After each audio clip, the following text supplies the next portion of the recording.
taken up the task of knowing about Bhagavad Gita. As you all know, Bhagavad Gita was a kind of a conversation between Krishna and Arjuna, where Arjuna surrenders to Krishna completely and says, I just want you to educate me, tell me what I should do, guide me, and instruct me, and completely take control. So, total surrender by Arjuna, and Krishna clears all the doubts of Arjuna. So, Gata Sandeha at the end, Arjuna says, all my doubts are clear now. I am ready to engage in the task of doing Dharma Rakshana. So, Bhagavad Gita, people may get a thought, okay, it is something that was essential for Arjuna because he had to fight the war. How is that relevant to us? This is a question that can come to the mind of people, but the greatness of the scripture is it is for everybody, not only just Hindus, but any human being who wants to lead a fruitful life in this world. Bhagavad Gita will be the a guide and also a powerful tool, and it can help us all through our life, every walk of every turn, every issue point, because Arjuna faced certain issues. So the mental blocks he faced, they were all cleared by Bhagavad Gita. Like that for us also, any mental blocks that we have, any doubts that we have, all those questions in life can be answered by Bhagavad Gita. But for that, we just have to internalize, we have to see what is the purpose of every single statement in Bhagavad Gita. And if you have heard the Bhagavad Gita, at the end of every chapter, you hear this statement, Srimad Bhagavad Gita Su Upanishatsu Brahma Vidyayam Yoga Shastre Sri Krishnarjuna Samvade. So this is the introduction given for every single chapter, which means this is the Sara, essence of all the Upanishads, and this is the Yoga Shastra. Yoga means upaya, jnanopaya, the technique, the way of handling things in our life. That everything is yoga. Yoga means, of course, we do the exercise. That's called yoga. Yes. But not only that, samatvam yoga uchyate, anything that helps in keeping the balance. The yoga that we do is for the physical balance. And the yoga goes a lot more. It is for the mental balance, spiritual balance, the entire life, the balance that we have to maintain, that is yoga. So the technique that is given for that is yoga. And that yoga shastra is embedded in Bhagavad Gita. So Bhagavad Gita is a very good starting point for studying the thought process of great rishis of our time, our ancient times. So this is the purpose and the essence of Bhagavad Gita as we study. And you feel free, any questions are there for you, you can take up the questions and ask the questions. And if there are no questions, initially, because it's possible that we don't even know how to ask questions or what questions to ask. If we are in that situation, then also Bhagavad Gita is a good point that whoever is teaching the Bhagavad Gita, they themselves can raise some questions and answer. Just as Arjuna was raising the questions, some of the questions that Arjuna raised, he knows the answers, but he wants the whole world to be benefited, and also he wants the double confirmation, clarification. That's why certain questions are obvious. Some of the questions, hey, this obvious question, why is Arjuna asking this? One may get that kind of an impression for one or two places, but even those places, it may look obvious, but when we hear the answers, we realize that, oh, it's not really that an obvious answer. There is something very deep inside. So this kind of depth can be seen the entire Bhagavad Gita. So I am very happy that you all came with good interest, and what I uh, beseech from you all is that you should maintain the same kind of interest and same kind of enthusiasm, because a lot of people, what happens is they call it arambha shuratva. Okay, they join, and after a couple of classes, oh, enough of it, we don't have time, we don't have this. People may, kind of drop, but I don't want that to happen. And I want you to have the sustained interest and continue study of Bhagavad Gita. It is for multiple purposes. It's not only just uh, a shastra that is needed for Arjuna to fight. That's not the only thing.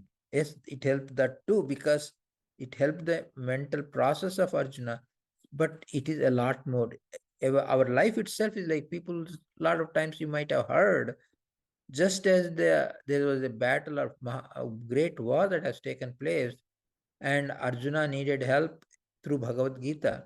And we are fighting every day. Our life itself is like a Kurukshetra war, because there are good thoughts which are like Pandavas, there are bad thoughts which are like Kauravas, and the thought process clashing. We say, should I do this way? Should I do that way?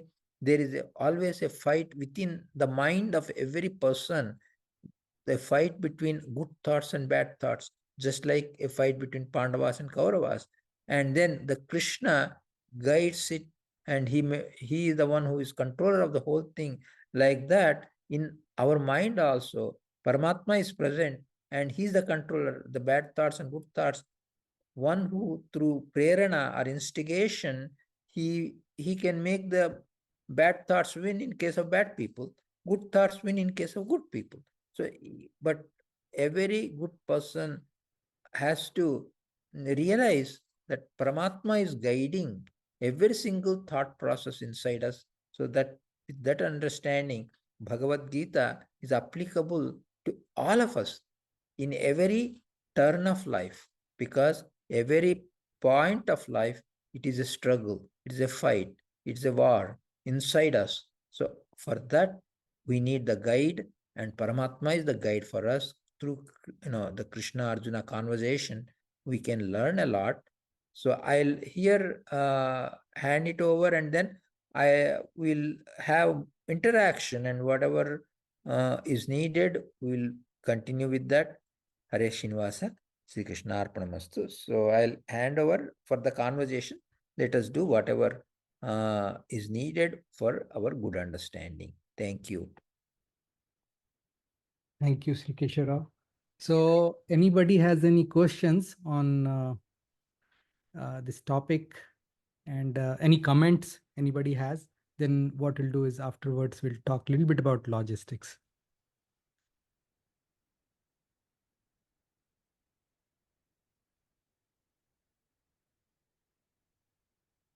Okay, so the way I know we're just getting started. I think we'll probably need a little bit of icebreakers before people will loosen up and they can ask questions. And sometimes we may need to get going through the study a little bit before we start asking questions. But I think one question I do have is in Bhagavad Gita, it's always and a lot of other scriptures. There's always question and answers. So there's always somebody who's asking question and somebody who's giving an answer.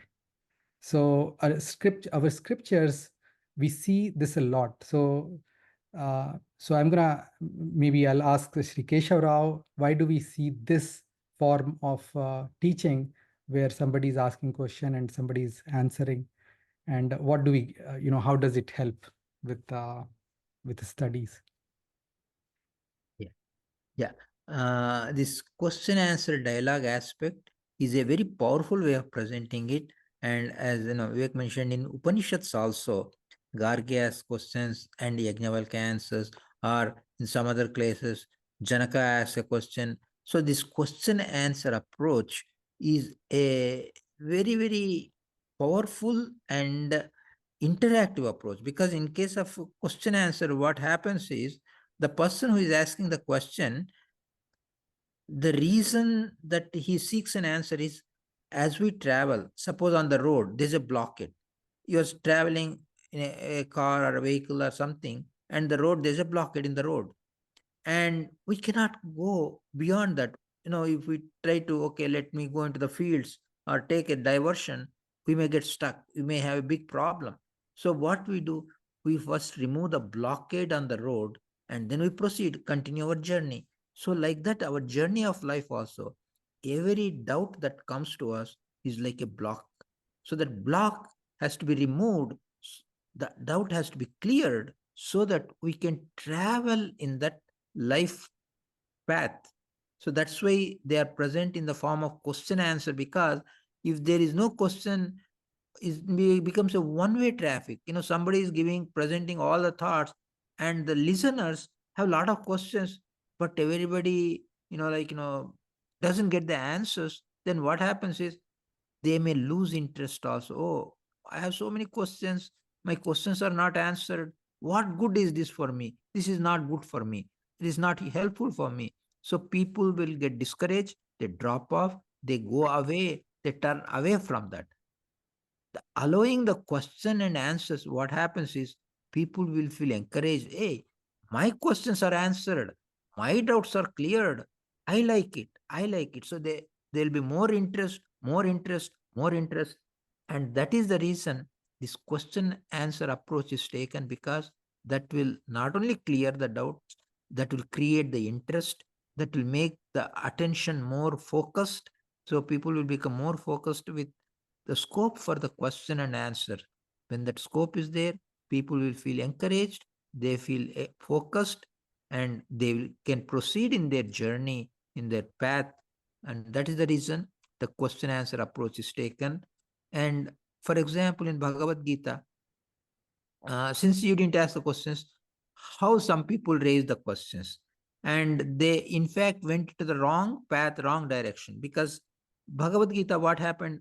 Bhagavad Gita, Krishna taught to Arjuna, he gave a lot of instructions, and Arjuna, earlier before the war, he says, oh, let us all be peaceful. Why fight? Why there's no need for fighting? This kind of approach Arjuna took. And Bhagavad Gita teaching, it made Arjuna fight the war. So people think that, oh, if Krishna did not teach Bhagavad Gita to Arjuna, there would not have been a Mahabharata war. So Bhagavad Gita became an instrument, or something that made the war happen. So it is responsible for the great loss, manual loss. So many people died in the wars, like the entire army, both sides vanished almost. Like the war survivors were very few. Like on Pandava side, Pandavas, and a very few, and on Kaurava side also leftover was like Krutavarma and Ashwatthama, Krupacharya. So only very few were left, and all the others perished. So that is the effect of the war. So Bhagavad Gita, some people saw that as a thing that is responsible for the violence. So it is not ahimsa mula, but it is himsa mula. That means what is the outcome of Bhagavad Gita is Mahabharata war. Mahabharata war is a great violence, great himsa, and non-violence is not indicated by Bhagavad Gita. Bhagavad Gita asked Arjuna to fight, so it promoted violence. So this, a lot of people in Western world, especially some, I don't need to mention the names. Do the Google. There's some people who raised the subjection, and not only they raised the objection, they did not get proper answers. They assumed that their question, doubt is the right thing, and they said Bhagavad Gita is something that promoted violence, something that is really, really has to be avoided. People should not read Bhagavad Gita because it will unnecessarily give violent thoughts to them. So Bhagavad Gita should be avoided. This kind of a wrong prachara, wrong propagation some people are doing, which is completely wrong, because Bhagavad Gita, it teaches right things to do. The right thing means, hey, violence is the right thing. No, violence is not the right thing. Bhagavad Gita did not preach himsa. It did not say go and keep killing everybody indiscriminately. No. When there is a need that a great cause has to be achieved, so to prevent a great himsa, if a small amount of himsa is done, like if suppose there are million people are going to be get killed, and some 10 people sacrifice their lives to save million people, then you say the 10 people dying, which may look like a violence, is needed to prevent the killing of 10,000 people or lakh people. So here in case of Mahabharata war, true, lakhs of people have died.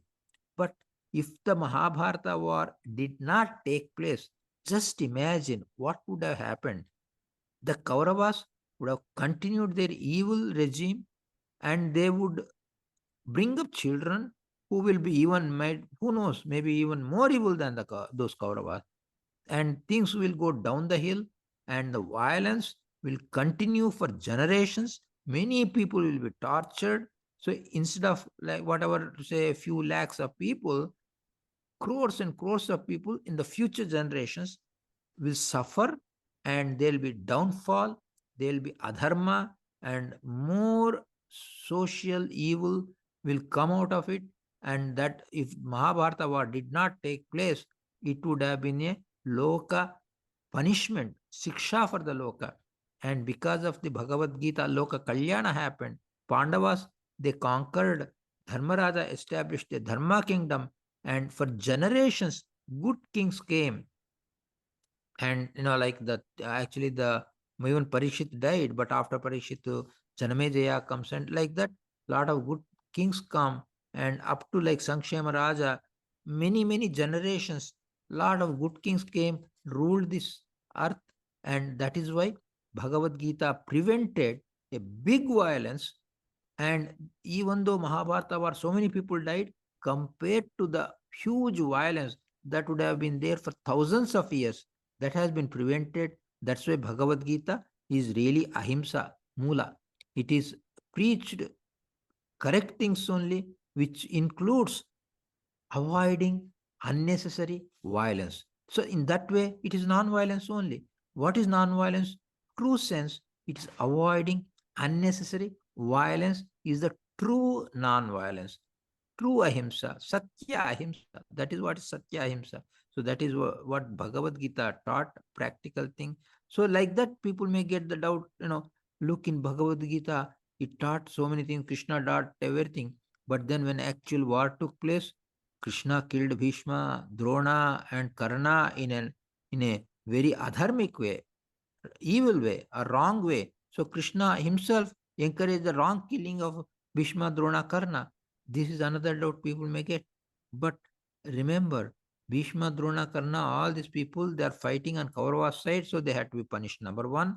And also, if, like these people have committed a big crime. For example, when Draupadi Vastrapaharana happened, Bhishma, Drona, they are Kuru Vruddhas, Kuru Pitamahas.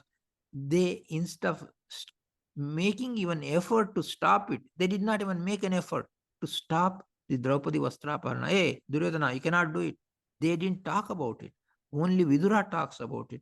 So Bhishma, Dronas, they say, oh, whatever Duryodhana did is doing of Yudhishthira. Yudhishthira played the game. He made a mistake. We can't do anything. It's not our problem. It is the Yudhishthira created his own problem. So we don't have a hand in it. Like that, Bhishma Drona kept quiet. So they had to pay a price for that. Same way, Karna, even much worse. He not only was part of Dushta Chatushtaya, the four evil people, Duryodhana, Dusasana, Shakuni, and Karna. Karna encouraged Duryodhana to do wrong things, some of the wrong things.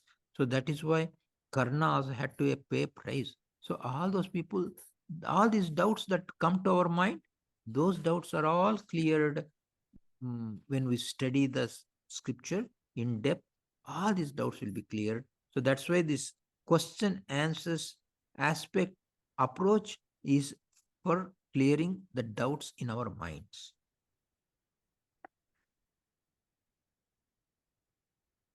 Thank you, Shri Keshav. Yeah. I think I just want to quickly talk a little bit about the logistics Sure. for this class. So we're thinking that we'll do this 3 days a week: Monday, Wednesday, and Friday. And what we'll do is we'll also record the sessions and make those recordings available. And then so many of you would have joined the WhatsApp group.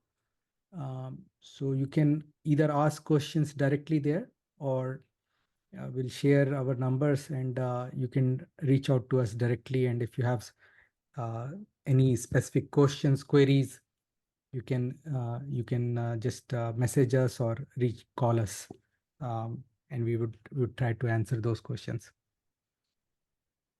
So I think with that, and our goal is to keep these classes brief. So maybe 15 minutes um, on a regular basis. So I know we starting pretty late, 10:30 p.m. So, but we also realize that you have a busy schedule. So we'll try to keep it 15 minutes. But if there are the times when we want to have longer discussions, we'll continue the class for a little bit longer. Fridays we will keep for Fridays, or Mondays we can keep for question answer session particularly. So if you guys have any suggestions or some thoughts about how some comments about how we should manage these logistics, please share, and we'll take it up and we'll accordingly adjust our classes. So we'll wrap up for today then. We'll do small prarthana and then we'll wrap up. Om Sarve Bhavantu Sukhinah, Sarve Santu Niramayah, Sarve Bhadrani Pashyantu, Ma Kaschid Dukhabhag Bhavet. Om Shanti Shanti Shanti. Dhanyad everyone. Keshav Rao, Sastang Namaskar. Yeah.